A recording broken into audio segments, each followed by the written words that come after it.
Bonjour à tous, Émilien Lassalle. Alors, je suis analyste au sein du CERT de Total Energy.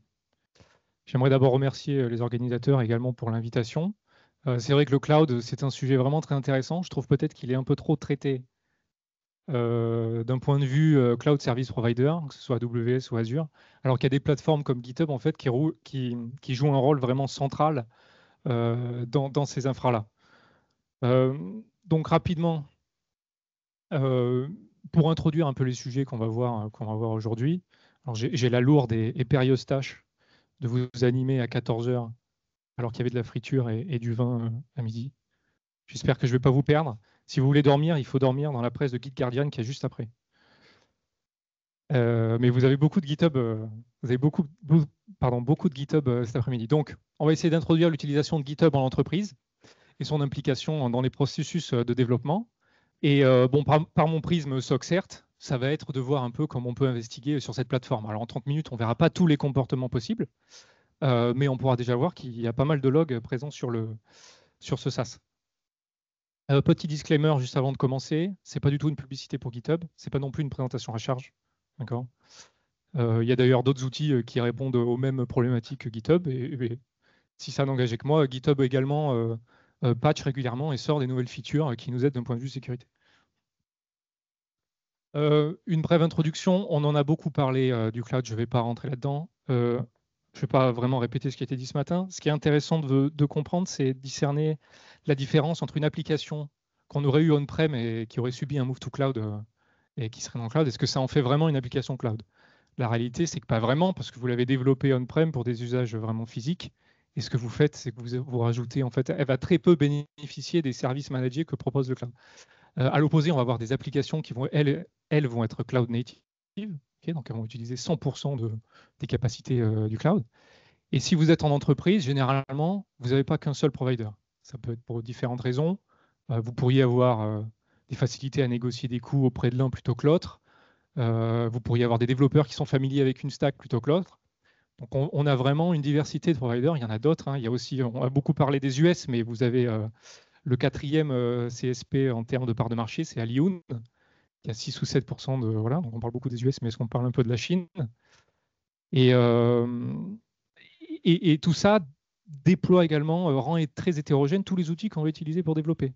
Okay, vous avez des équipes qui vont utiliser certains outils, GitLab ou GitHub, certains outils de code, qui vont effectuer leurs tâches différemment dans un Slack, dans un Jira. Voilà. Donc, ça crée quelques besoins, pas forcément pour de la sécurité, mais notamment pour de la prod. Euh, Tout d'abord, pour de la facturation, on ne facture pas pareil on-prem que dans le cloud. On avait avant un peu plus de CAPEX. On se retrouve avec quasiment que des coûts de consommation en fait, une fois qu'on est sur un CSP. Et là où ça devient intéressant, c'est que si vous êtes une entreprise qui a beaucoup besoin de déployer des applications en interne, tout ça, ça va être intéressant d'avoir une base de connaissances. Si une application fait bien telle chose, on va dire un truc tout simple, héberger un serveur sur le cloud, si elle le fait bien, on pourrait récupérer ce template-là et le fournir aux autres développeurs pour qu'ils puissent faire la même chose. Et du coup, qu'on soit un peu plus réactif, un peu plus résilient, ça permettrait également de pouvoir, si l'application tombe, de la relancer plus vite. Voilà. Et d'un point de vue cyber, d'avoir un contrôle uniquement à un seul endroit. Si tous vos développeurs ils développent de partout, vous voulez faire du scan de vuln, il va vous falloir des solutions qui puissent également aller de partout. Et donc là, on a envie d'avoir vraiment une plateforme centralisée qui met en place les process d'infrastructure as code et de CI/CD. On ne rentrera pas vraiment en détail là-dedans, mais le principe d'infrastructure as code, c'est d'avoir vraiment une infra qui est définie par des fichiers, la plupart du temps en YAML, et ça permet voilà, de les déployer plus vite, de faire des automatisations, des mises à jour at scale, entre guillemets. Donc GitHub en entreprise, très brièvement, on va parler d'Identity and Access Management, de Repository, qui est la feature que vous connaissez tous, et de GitHub Actions, qui est l'implémentation CI/CD de GitHub. Avant de rentrer dans le vif du sujet, quels logs sont à notre disposition alors, sur GitHub? Vous avez un exemple ici qui est assez verbeux. Donc ça, c'est intéressant. On aime bien les logs verbeux, surtout pour du SaaS, ce n'est pas toujours le cas. Ces logs-là, vous pouvez les push. Donc c'est GitHub qui va les envoyer là où vous souhaitez qu'il les envoie. Ça, c'est très intéressant d'un point de vue SOC.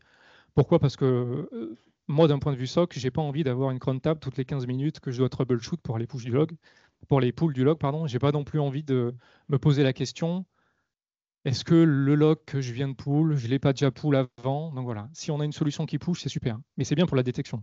Okay, nous, quand on fait de l'investigation et qu'on arrive, on veut des logs à chaud direct. Donc on peut également les choper par API ou par un export manuel. On peut également discerner deux types de logs, donc les logs d'audit et les logs de Git. Les logs d'audit, ça va être les logs de création de repo, les logs de création d'utilisateurs, d'équipes, etc. Les logs Git, eux, ont beaucoup plus attrait au protocole. Le clonage, le travail collaboratif en fait, que propose Git. Et vous remarquez la différence de rétention.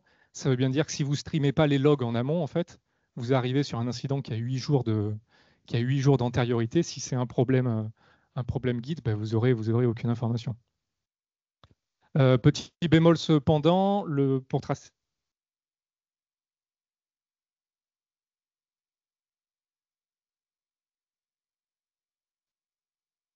Je continue. Petit bémol, c'est pour tracer les IP sources, il faut l'activer. Il y a des logs qui ne sont pas logués. C'est quand vous faites du Git par le portail. Alors ça, c'est un paradigme qu'on retrouve assez souvent dans le cloud. Généralement, tout ce qui est fait par API est logué parce qu'ils l'ont implémenté comme ça. Il y a beaucoup d'actions qui, si elles sont faites par du HTTP classique, par votre navigateur, ça ne va pas être logué. C'est le cas, par exemple, des buckets Amazon. Les logs ne sont pas générés au même endroit. Peut-être que GitHub est une surcouche d'Amazon.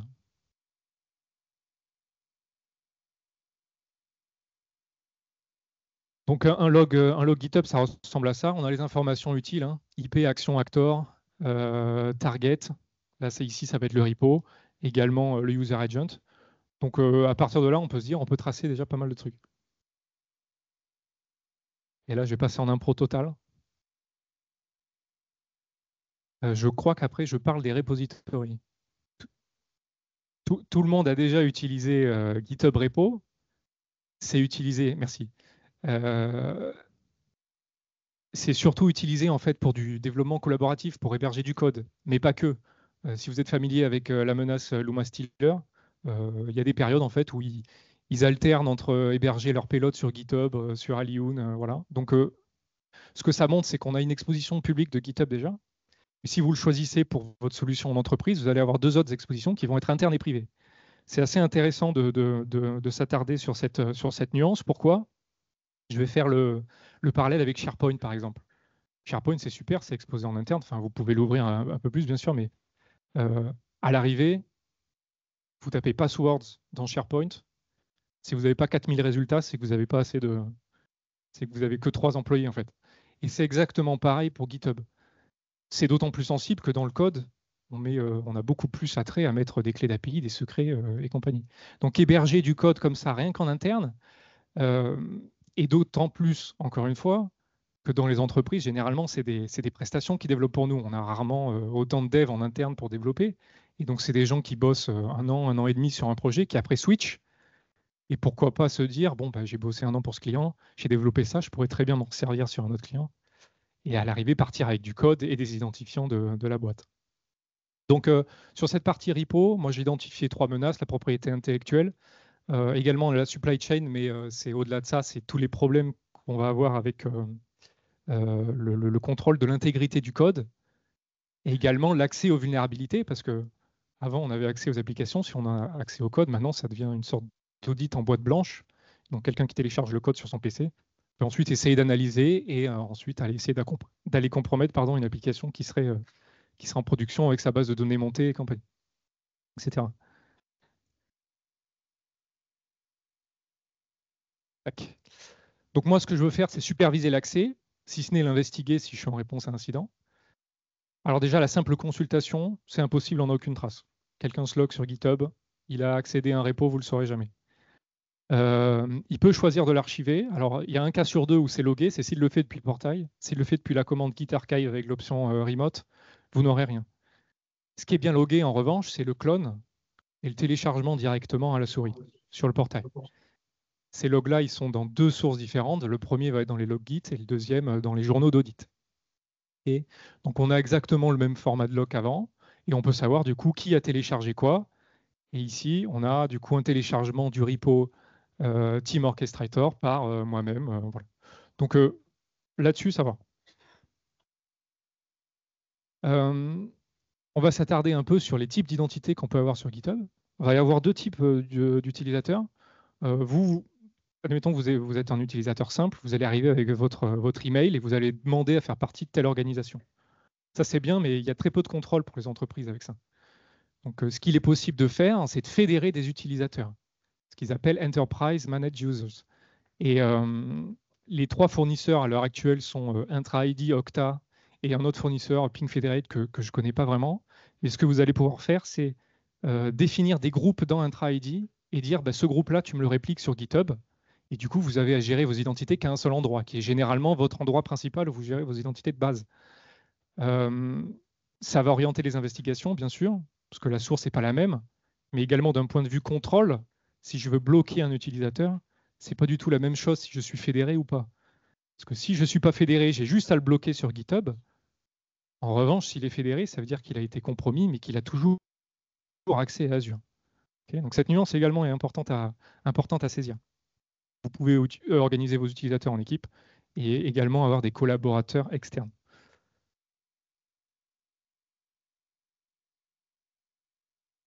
La hiérarchie des droits sur GitHub. Alors, quand vous achetez, quand vous souscrivez à une entreprise auprès de GitHub, ils vont vous filer un gros sac qui va être l'entreprise. Okay, dans cette entreprise, vous allez pouvoir mettre plusieurs organisations.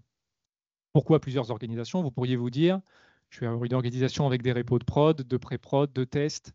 Pourquoi pas segmenter par business case, que du code de B2C ou B2B, que sais-je. À l'arrivée, que vous soyez au niveau de l'entreprise ou de l'organisation, vous êtes soit owner, soit member de cette dernière. Okay, et c'est vraiment pyramidal, c'est-à-dire que vous soyez owner ou member au niveau entreprise, vous pouvez à tout moment passer owner d'une organisation. Okay, voilà, c'est assez original, hein. C'est les seuls vraiment qui font ça. Et au niveau de l'organisation, vous avez un certain nombre de rôles qui, eux, vu que c'est l'organisation qui porte les repositories, vous allez avoir des jeux prédéfinis de rôles qui ont attrait justement à ces repos. Bon, vous voyez qu'ils ont pas mal de droits, hein. C'est read sur tous les repos et tout. Vous pouvez être beaucoup plus granulaire et dire cette équipe elle a accès à tel repo, etc. Un rôle qui est très important, c'est le rôle Security Manager, qui est encore plus intéressant pour le SOC LCR, parce qu'il permet d'avoir une visibilité sur tous les repos de la plateforme et certaines configurations de sécurité. Donc celui-là, c'est très important de l'avoir. Cependant, quand vous êtes en réponse à incident, vous avez souvent envie de faire des actions de réponse et ce rôle ne le permet pas. Donc dans ce genre de cas, il faut être ami avec un admin de la plateforme. Alors GitHub cible quand même des gens, des développeurs en fait. Et le développeur, lui, pour se login, il ne veut pas identifier un mot de passe, avoir un token, une clé d'API, c'est beaucoup plus pratique. Donc GitHub permet de générer ce qu'on va appeler un PAT, Personal Access Token, qui est un token. Hein, il y en a deux types, classique et fine-grained. La différence ici n'est pas très importante. Le fine-grained est beaucoup plus récent. Vous pouvez établir des permissions beaucoup plus granulaires. Par défaut, il expire au bout de 365 jours, alors que le classique n'expire pas par défaut. Donc voilà, c'est un peu cette nuance à avoir. Nous, ce qui nous intéresse pour investiguer, c'est est-ce qu'il y a un champ qui me permet d'identifier ce genre de comportement. Il y en a bien un, Programmatic Access Type, qui m'identifie en fait comment je me suis authentifié, comment j'ai fait l'action. Également d'autres champs, hashed token. Celui-là, il est bien parce que c'est une signature du token. Si vous voulez voir quelles actions ont été faites également par ce même token-là, vous pouvez pivoter dessus. Et également un champ qui s'appelle token scope, mais qui n'est pas logué pour toutes les actions. Un autre accès programmatique, pour l'instant, on n'a parlé que des users. Mais vous savez que GitHub a été racheté par Microsoft et ils aiment bien les comptes de service. Et donc là, on a une sorte d'équivalent de compte de service pour GitHub qui va être les GitHub Applications. C'est des identités purement programmatiques. Okay, elles ne peuvent pas être fédérées, c'est juste un objet comme ça sur GitHub, mais qui peut avoir énormément de droits sur les repos, sur les équipes, sur l'administration de la plateforme. Est-ce que vous pouvez identifier une action d'une de ces GitHub Apps? Oui, vous pouvez. Dans le champ Actor, vous aurez un petit bot à la fin du champ Actor, et également le champ ActorisBot égale true. Et ça, c'est très important, surtout, on va le voir plus tard, quand on arrive à compromettre une de ces applications-là. Très rapidement, j'ai noté quelques. En fait, les systèmes d'IAM sont souvent vulnérables. Enfin, les menaces dessus, c'est souvent de la persistance ou de la privesc. Et donc, j'ai noté quelques logs qui seraient vraiment intéressants à regarder si vous êtes dans ce cas de figure-là. Je ne vais pas tous les revoir un par un. Moi, j'avais une réflexion que je trouvais assez intéressante, c'est concernant dans le cloud, on a toujours des droits qui sont un peu à part, c'est les droits de billing, ceux qui ont affaire au contrat et à l'argent en fait. C'est les droits qui n'ont pas vocation à avoir des privilèges sur des utilisateurs, mais mécaniquement, quand on a le droit sur les licences, dans le cloud, en fait, on contrôle pas mal de trucs. Ce n'est pas le cas sur GitHub. Je vous ai parlé des comptes Enterprise Admin. Si vous voyez le log Business Invite Admin et Business Add Admin, ça c'est quand on invite un Enterprise Admin chez nous. Vous voyez? Et donc, ça veut bien dire que GitHub, en fait, c'est juste une pensée comme ça. Il a attribué, il a catégorisé ce rôle-là on va dire, de droit très élevé à vraiment du business. Et ça montre vraiment le poids de la finance dans le cloud.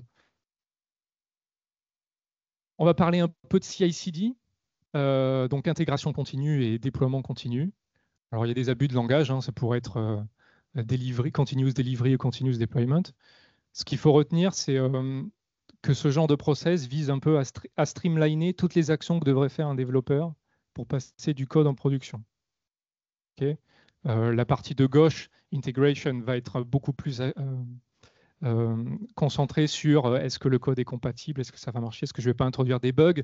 Donc d'un point de vue supply chain, ça peut nous intéresser. Moi, ce qui m'intéresse beaucoup plus, c'est la partie deployment. Okay. Si je vous prends un exemple tout simple, j'ai une application qui se base sur une image Docker. Cette image Docker, elle est stockée sur AWS. Le développeur, il ne développe pas même AWS, il développe sur sa machine, il met à jour son image, il la pousse sur GitHub. GitHub pousse automatiquement sur AWS. Pour pousser automatiquement sur AWS, forcément, il va nous falloir des privilèges, des identifiants pour le faire. Et donc cette partie CD, elle est très sensible justement pour ça, c'est parce que c'est elle qui va porter tous ces secrets, ces clés d'API, parfois des fédérations pour agir. Et donc c'est une cible privilégiée des attaquants. Un workflow, à quoi ça ressemble? Alors j'ai écrit des trucs, mais suivez avec moi plutôt sur le screen de droite, qui est un template que fournit GitHub quand vous créez votre premier workflow. Donc vous allez avoir son nom. Vous allez ensuite avoir un nom de, pardon, un déclencheur. Et là, on voit pull request. Pour ceux qui ne sont pas familiers avec pull request, c'est quand vous avez fait votre branche, vous avez fait quelques modifs sur le code, vous demandez à l'admin du repo, est-ce que tu veux bien prendre mon code? Il a l'air de marcher. L'admin du repo, il dit, bon, j'ai pas que ça à faire, je dois vérifier plein de trucs et tout. Bah, du coup, il va faire un workflow comme ça pour que ce soit le workflow qui fasse toutes les tâches à sa place. C'est ça un peu le CI/CD, l'essence du CI/CD. Donc, on a des jobs. Ce workflow, il va être exécuté, runs on, ce qu'on va appeler un runner.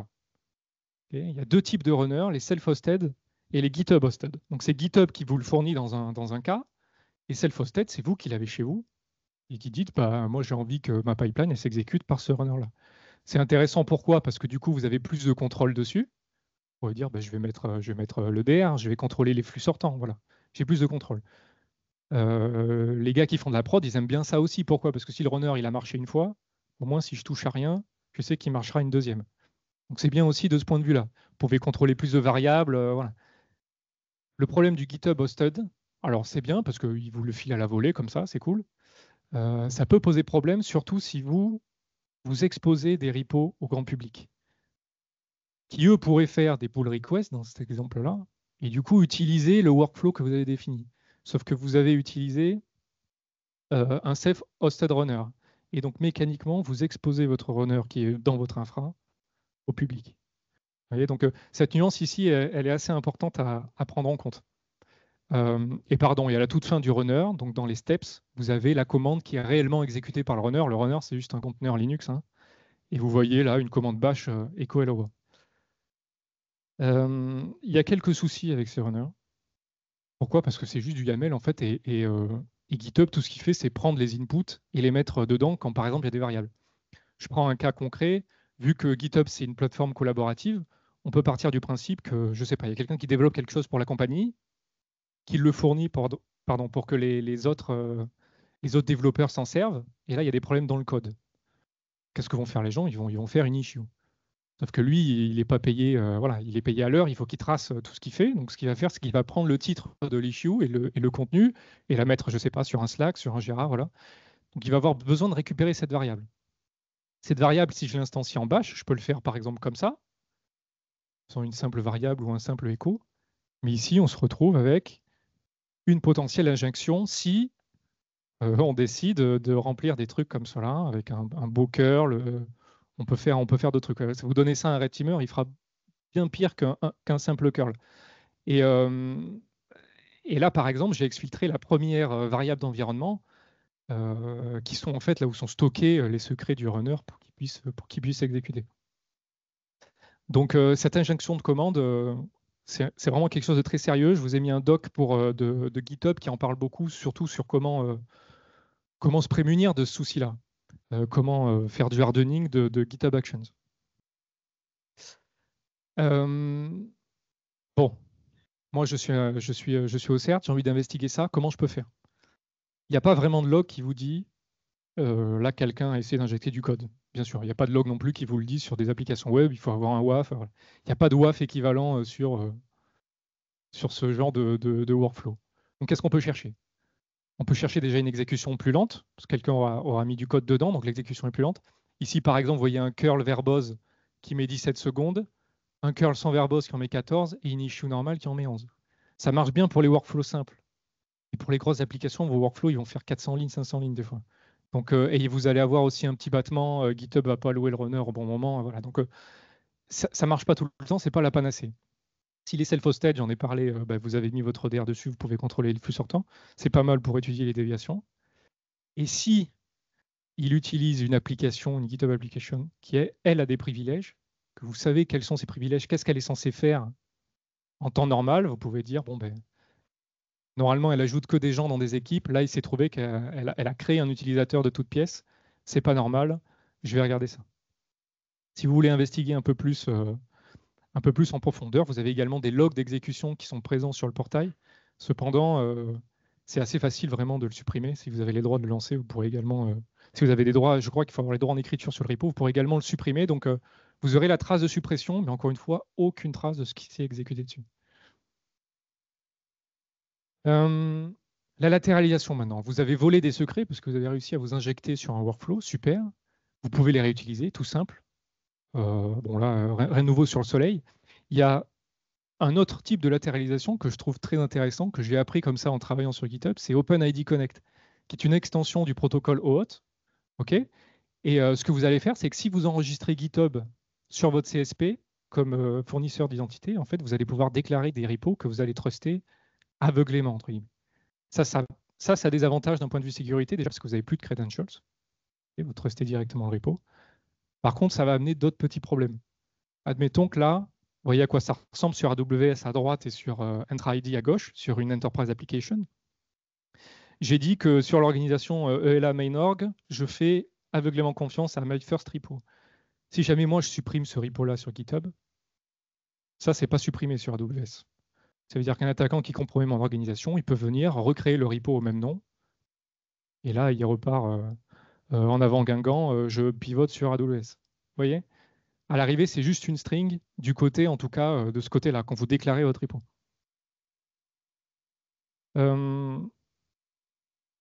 J'ai fini.